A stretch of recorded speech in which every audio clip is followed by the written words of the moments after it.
Saudara-saudara kaum muslimin rahimakumullah. Ada beberapa jenis dosa-dosa besar. Jenis yang pertama, asyirku billah.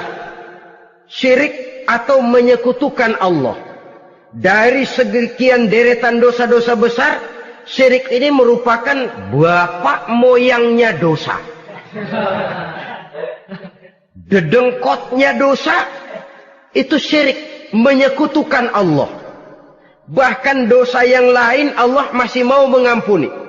Tapi kalau sudah syirik, menyekutukan Allah, itu sudah satu dosa yang tidak berampun sama sekali. Oleh karena itu tepat pesan Imam Ghazali tadi.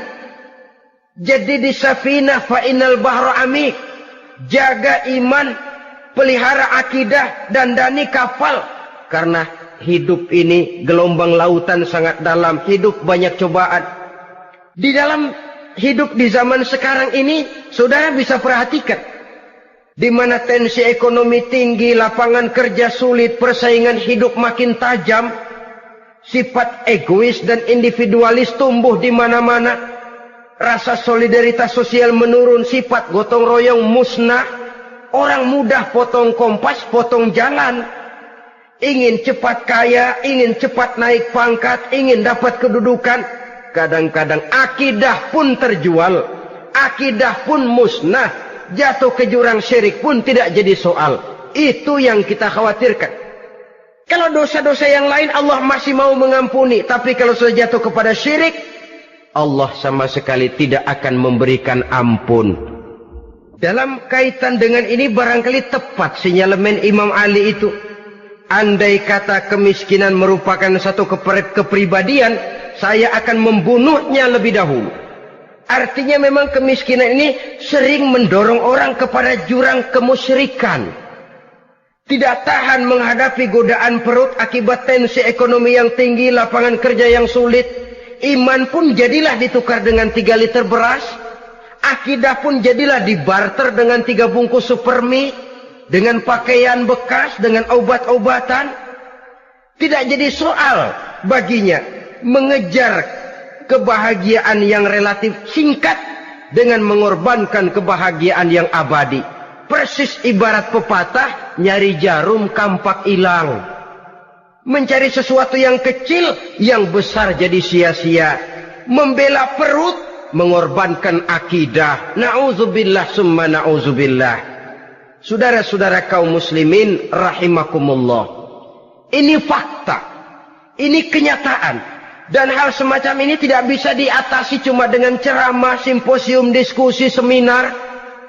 Apalagi Nabi berpesan, solahu ummati bil ilmi wal mal. Umatku hanya bisa menjadi baik akidahnya dengan ilmu dan harta. Itu bahasa Nabi. Kalau bahasa kita sekarang, dengan ekonomi dan pendidikan. Ilmu, pendidikan, ekonomi, harta. Tanpa itu sangat besar kemungkinan kita bisa menjual akidah terjerumus di lembah kemusyrikan. Maka terutama kepada saudara-saudara saya, muslimin yang terpencil jauh dari kota-kota besar, yang kadang dalam kehidupan seharinya imannya sering digoda oleh supermi, akidahnya sering ditantang oleh pembagian beras, pakaian-pakaian bekas, obat-obatan dan sebagainya. Jaga dan bentengi akidah kita. Lebih baik nyawa berpisah dari badan, asal iman jangan berpisah dari hati. Kepada adik-adik saya para remaja, para pemuda di kota-kota besar, yang iman dan akidahnya sering ditantang dengan minuman-minuman keras, fasilitas-fasilitas yang menghanyutkan, yang secara terarah dan praktis sedikit demi sedikit menggiring kita untuk keluar dari nilai-nilai akidah. Hati-hati, jaga baik-baik, sebab intan paling mahal, mutiara paling berharga, tidak lain nilai iman ini. Tergelincir kita daripadanya, jatuh ke lembah kemusyrikan, jatuh ke satu dosa yang teramat besar, yang Allah tidak akan pernah memberikan ampun lagi. Ini dosa besar yang pertama. Yang kedua, qatlun nafsi illa bil haq. Membunuh orang tanpa alasan yang benar. Di zaman kesulitan ekonomi kadang-kadang orang mudah nekat. Tengok saja. Kadang-kadang karena pasal uang 100-200 perak saja nyawa bisa melayang. Kadang-kadang karena urusan yang remeh, salah omong, salah ambil, salah ucap, salah pegang, nyawa bisa jadi melayang. Alangkah murahnya nyawa seakan-akan kita yang punya. Padahal nyawa itu hak milik Allah. Tidak pantas kita merampasnya, tidak pantas kita menghilangkannya dari jasad seseorang. Oleh karenanya membunuh orang merupakan satu dosa yang sangat besar. Jangankan kepada orang yang seakidah, orang yang lain akidah saja pun, kalau dia hidup berdamai, rukun, berdampingan, kita harus melindungi. Apatah lagi teman seakidah sendiri. Saudara-saudara kaum muslimin rahimakumullah. Pantas kalau Nabi menyatakan apabila dua orang Islam sudah saling berkelahi, berbunuh-bunuhan, al-qatil wal maqtul finnar. Yang membunuh dan yang dibunuh dua-duanya sama-sama masuk neraka. Sahabat heran, ya Rasul, kalau yang membunuh masuk neraka sih wajar, tapi yang terbunuh kok neraka juga, kenapa?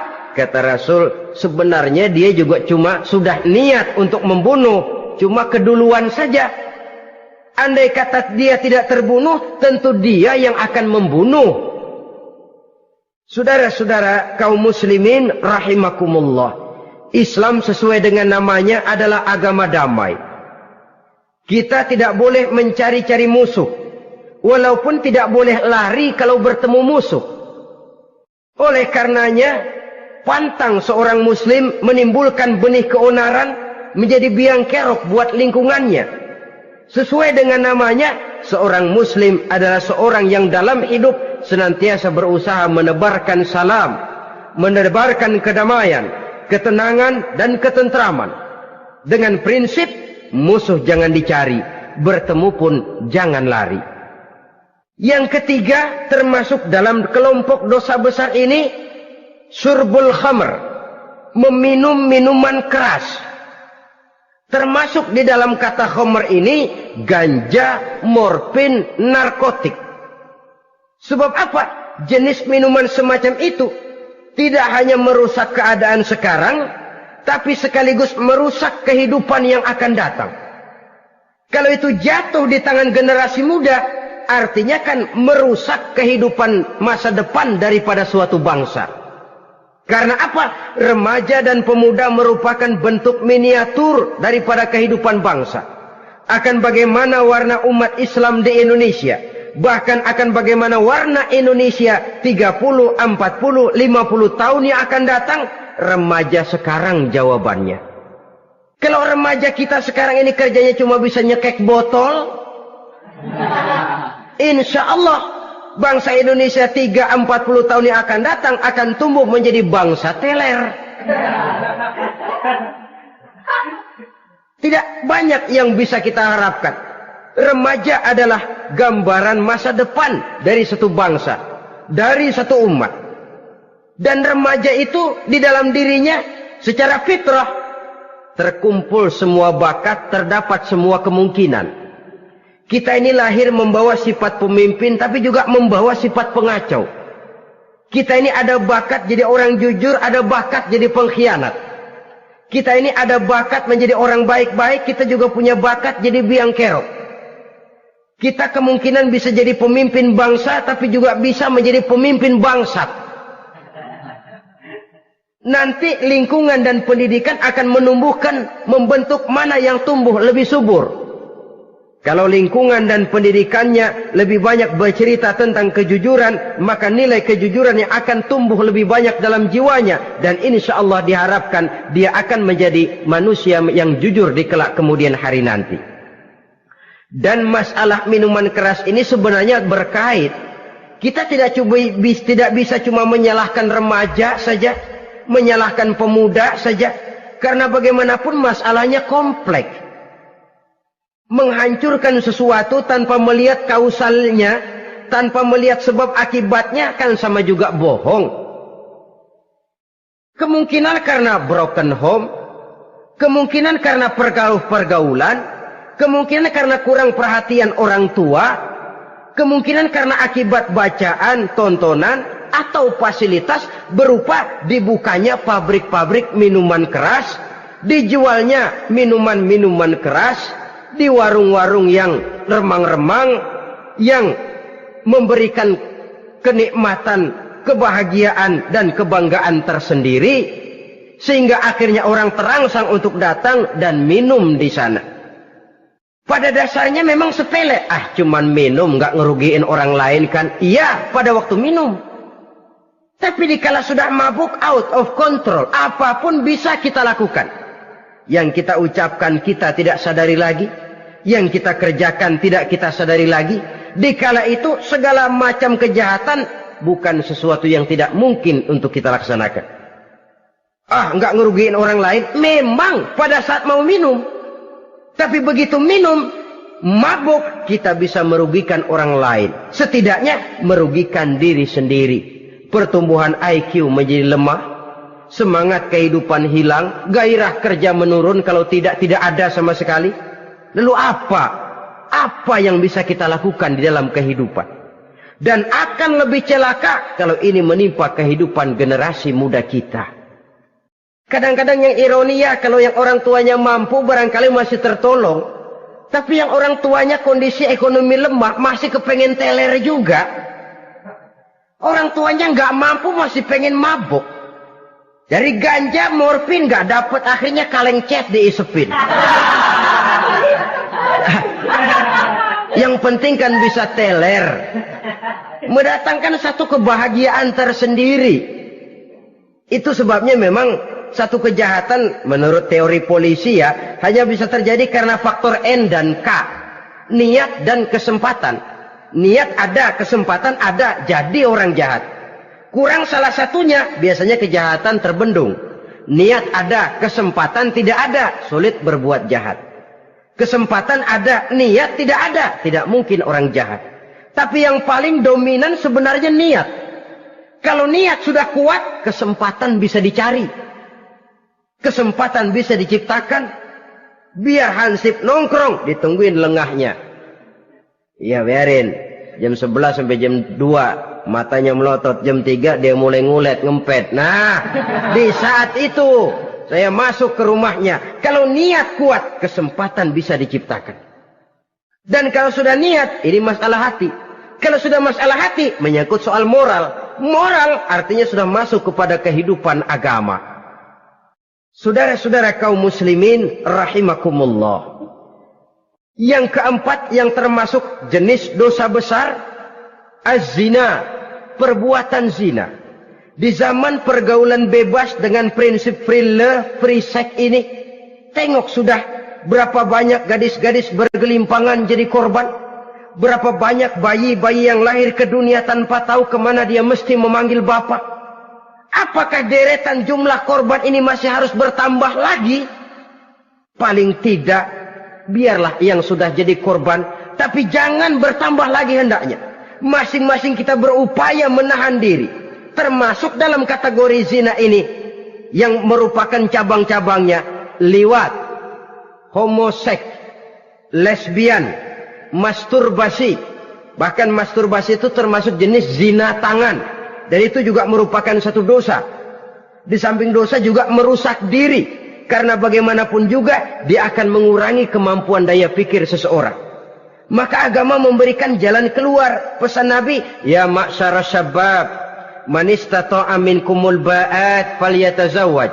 Hai para pemuda, kata Nabi, barang siapa di antara kamu yang sudah bisa ba'at, yang sudah mampu ba'at. Ba'at itu artinya memberikan nafkah, baik nafkah zahir maupun nafkah batin. Falyatazawwaj, maka hendaklah dia kawin. Jadi yang maksud ba'at ini ya nafkah zahir, ya nafkah batin. Kita kadang-kadang cuma bisa ngasih nafkah batin saja sudah merasa pokoknya kan saya sanggup untuk kawin, lalu kawin tanpa kehilangan dengan kehilangan pertimbangan. Saudara-saudara, wa in lam yastati, adapun kalau dia belum mampu, fa alaihi bisyam, hendaknya dia banyak puasa. Fa innahu lahu wija, karena puasa itu akan merupakan benteng jangan sampai orang memperturutkan hawa nafsunya. Andai kata puasa belum hobi, banyaklah olahraga para pemuda, para remaja. Karena dengan olahraga, pemikiran untuk memperturutkan hawa nafsu agak sedikit terkendali dan energi tersalurkan dalam bentuk yang positif. Pendeknya kreatif, banyak kegiatan. Ini pesan Imam Syafi'i tepat itu. Kata beliau, inni ra'aitu wuqufal ma'i yufsiduh insala toba wa illam yajri lam yatib. Aku melihat air kalau diam rusak, tapi kalau dia mengalir jernih. Air kalau ngendap nggak ngalir, nyamuk nyarang di situ, bisa jadi sumber penyakit. Manusia hidup begitu. Kalau nggak punya kegiatan, nggak kreatif, kerjanya cuma delohom, ayam-ayam, akhirnya jadi ngerusak. Ngomongin orang, si ano ngapa, ano, kebangetan nggak ngapa-ngapain, orang aja dipontenin, orang diomongin, lahirlah namimah, lahirlah ribah. Saudara-saudara, air itu kalau ngendap ada aja yang nyarang, tapi kalau dia ngalir, orang ada kesibukan, insya Allah dia tidak akan jatuh kepada sesuatu yang bisa mengundang dosa. Isilah waktu dengan hal-hal yang bermanfaat, karena hidup ini singkat dan tidak berjalan mundur ke belakang, mundur hancur, berhenti diinjak orang. Sekali melangkah, jangan surut mundur ke belakang. Homoseks, terlepas dari penyakit kejiwaan.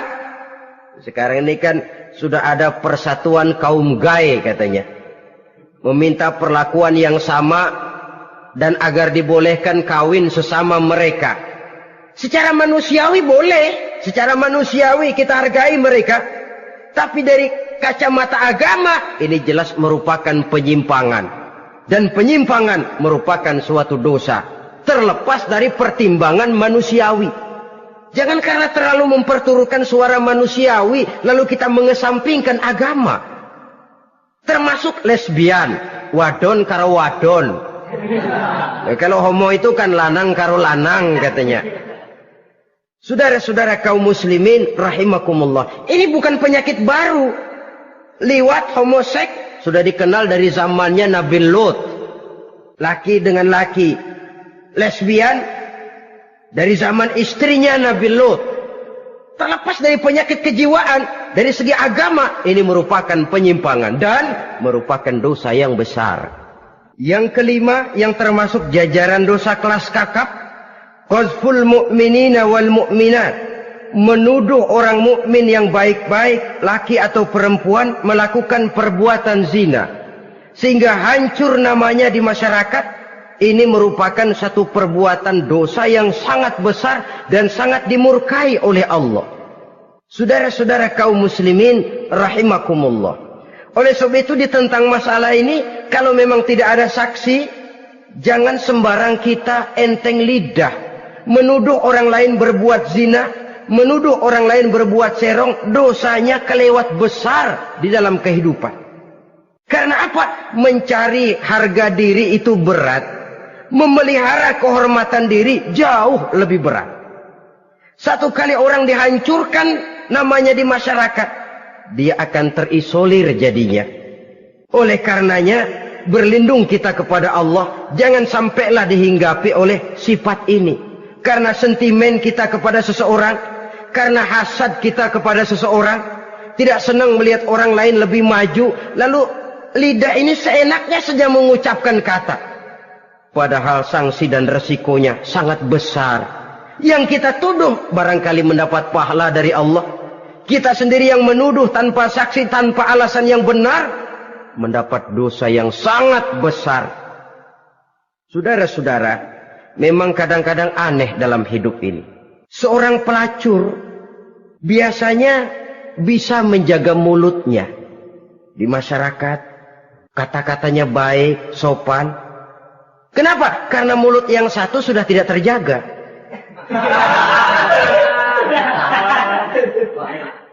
Kita kadang-kadang kehormatan bisa kita jaga, tapi mulut tidak terkontrol.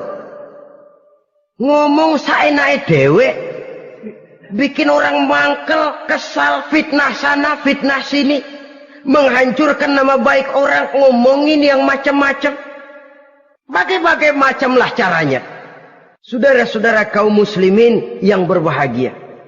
Jadi dengan demikian, menuduh orang lain berbuat zina, sedangkan orang itu tidak pernah melakukannya, ini termasuk satu dosa yang sangat besar di dalam kehidupan ini. Yang keenam, al-'aqu bil walidain, durhaka kepada ibu bapak. Seorang anak, bagaimanapun banyak nilai ibadahnya, banyak kebaikan di masyarakat, menyandang berbagai macam gelar, pangkat dan jabatannya tinggi, tapi kalau sudah durhaka kepada kedua orang tuanya, alamat hidup tidak lagi membawa keberkahan. Dan itu dosa yang sangat besar. Sampai Nabi sabdakan, ridho Allah ada di dalam keridhaan ibu bapak, murka Allah pun ada di dalam kemurkaan ibu dan bapak. Walaupun belum tentu setiap kita orang tua, tapi yang jelas setiap kita adalah anak. Dan setiap anak punya ibu dan bapak. Jangan sampai kacang lupa kepada kulitnya. Saudara-saudara kaum muslimin rahimakumullah. Durhaka kepada ibu bapak merupakan perbuatan yang sangat dimurkai oleh Allah. Apalagi ibu yang telah melahirkan kita, bahkan mengandung kita. Begitu juga bapak yang telah berusaha peras keringat banting tulang untuk mengasuh membesarkan kita. Tidak ada perbuatan baik yang kita lakukan untuk bisa menebus kebaikan daripada ibu dan bapak kita. Setidaknya kalau belum bisa berbuat baik kepadanya, kepada keduanya, janganlah menyakiti hati keduanya. Itu saja dulu yang harus dijaga. Kadang-kadang sudah berbuat baik enggak, nyakitin melulu. Sudah nyenangin belum bisa, saban sehari nyakitin saja. Padahal kedua orang tua itu doanya manjur, sebagaimana sumpahnya juga bisa jadi kenyataan. Dan sering bahkan menjadi kenyataan. Sampai ibu bapak sudah wafat, sudah meninggal sekalipun, kewajiban berbakti masih harus terus dilakukan oleh seorang anak. Lalu yang ketujuh, at-tawalli yaumaz zahfi, berpaling pada hari pertempuran. Orang sedang sibuk-sibuk menghadapi musuh, maksudnya berjuang membela agama ini, dia lari menyelamatkan diri. Pengecut, mental munafik. Ayo, kalau demi agama, mari kita maju ke depan. Allahu Akbar, yang besar Allah, yang lain kecil semua, maju. Orang lain maju serentak, dia mundur jauh ke belakang. Mental munafik, mental calo istilah sekarang ini. Oh, itu calo, mental calo. Tuhan gedek banget itu. Coba ya, calo itu paling sibuk nyuruh penumpang naik. Tapi sementara penumpang naik sampai ke tempat tujuan masing-masing, calonya nggak kemana-mana, diem aja di situ. Cuma orang aja disuruh naik. Saudara-saudara, kerja bakti, orang turun kecomberan, dia naik ke tempat tidur. Mundur di hari pertempuran, menyebabkan orang lain gugur, dia sendiri menyelamatkan diri. Mental pengecut, mental munafik, itu merupakan dosa yang sangat besar. Saudara-saudara kaum muslimin rahimakumullah. Itu sebabnya agama itu memerlukan keberanian. Memang, tapi bukan keberanian yang tanpa perhitungan. Sebab berani tanpa berhitung namanya berani babi.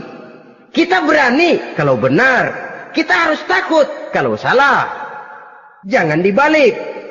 Salah berani, nekat namanya. Benar takut, pengecut namanya. Orang yang pengecut adalah orang yang takut membela kebenaran. Orang yang nekat sesungguhnya udah salah nggak malu lagi. Udah salah nekat lagi. Merasa rugi berbuat kebaikan, puas kalau berbuat kejahatan. Padahal Nabi pesan, siapa yang berbuat dosa sambil tertawa, nanti dia akan masuk neraka sambil menangis. Karena itu dipesan pula di dunia ini, sering-seringlah mencuci mukamu dengan air mata taubat. Cuci lidahmu dengan zikir kepada Allah. Bersihkan hatimu dengan air ikhlas. Saudara-saudara kaum muslimin rahimakumullah. Kan ada toh orang berbuat baik nggak gembira. Tapi berbuat jahat malah puas. Atau sama saja orang lain berbuat baik hatinya kesel. Orang lain berbuat jahat dia malah mendukung. Atau orang lain tergelincir berbuat jahat dia malah girang. Ini kan tidak objektif. Karena yang berbuat baik orang yang dia keselin dia nggak seneng. Tetapi karena yang berbuat jahat orang yang dia senengin dibenerin juga. Itu nggak objektif namanya. Mundur di hari pertempuran pada saat saudara-saudara kita sedang menghadapi musuh. Sikap pengecut yang sangat dibenci Allah. Yang kedelapan, termasuk kelompok dosa besar, aklu malil yatim. Makan harta anak yatim. Kadang-kadang ada orang mengeksploitir loh nasib anak-anak yatim. Karena biasanya para dermawan peka kalau mendengar nasib yatim memberikan santunan. Si yatim belum makan yang ngurusin udah pada kenyang. Mengeksploitir. Memakan harta anak yatim termasuk dosa yang sangat besar. Sehingga Nabi pesan, ana wa kafilul yatim kahataini yaumal qiyamah. Aku dan orang yang menyantuni anak yatim seperti dua jari ini di hari kiamat. Rumah yang paling dimuliakan Allah adalah rumah yang di dalamnya ada anak yatim yang hidupnya dihormati. Hidupnya disantuni, keperluannya dicukupi. Maaf saja, tahap kita menyantuni anak yatim ini baru tahap setahun sekali. Kalau Muharram kita agungkanlah, kita besarkan. Lebaran yatim katanya. Kita kumpulkan dana, kita usap kepala yatim, kita kumpulkan beras. Kita bagikan hari itu. Perkara bulan depan kelaparan, kita tutup kuping. Perkara bulan berikutnya dia kelaparan, kita masa bodoh. Bahwa di bulan Muharram kita santuni yatim piatu itu sudah baik. Tapi akan lebih baik lagi kalau kita sanggup menjadi bapak asuh mereka, memikirkan sekolah mereka ada kontinuitas. Kalau mereka diasuh oleh orang lain, lalu bertukar agamanya, berpindah akidahnya, kita ngomel habis-habisan. Tapi kita ada kemampuan, kita tidak mau berbuat semacam itu. Ya sama juga bohong namanya. Saudara-saudara kaum muslimin rahimakumullah. Orang yang menyantuni yatim mendapat pahala besar. Tapi orang yang mengkorup harta anak yatim, dosanya juga sangat besar. Berhati-hatilah kalau kita diberikan kepercayaan oleh masyarakat untuk mengurus anak-anak yatim. Karena pahalanya besar, resikonya juga besar. Yang kesembilan, syahadatuz zur, sumpah palsu. Sebab sumpah palsu ini menggunakan nama Allah untuk sesuatu yang tidak benar. Nama kita saja dibawa untuk yang tidak benar, kita jengkel. Nama kita dipalsukan untuk sesuatu yang tidak baik, kita kadang-kadang jengkel. Tidak puas jengkel, menuntut melalui saluran hukum. Kenapa? Nama saya dicatut. Bagaimana lagi kalau nama Allah kita pakai untuk bersumpah, sumpahnya palsu, menguntungkan kita, merugikan orang lain, Allah murka betul. Maka sumpah palsu termasuk deretan dosa-dosa besar. Apalagi yang ke-10, aklu riba, makan riba alias renten. Ini kan yang cepat mendatangkan uang. Kadang-kadang kalau yang bikin riba itu orang awam barangkali, ya masih kita maklumi.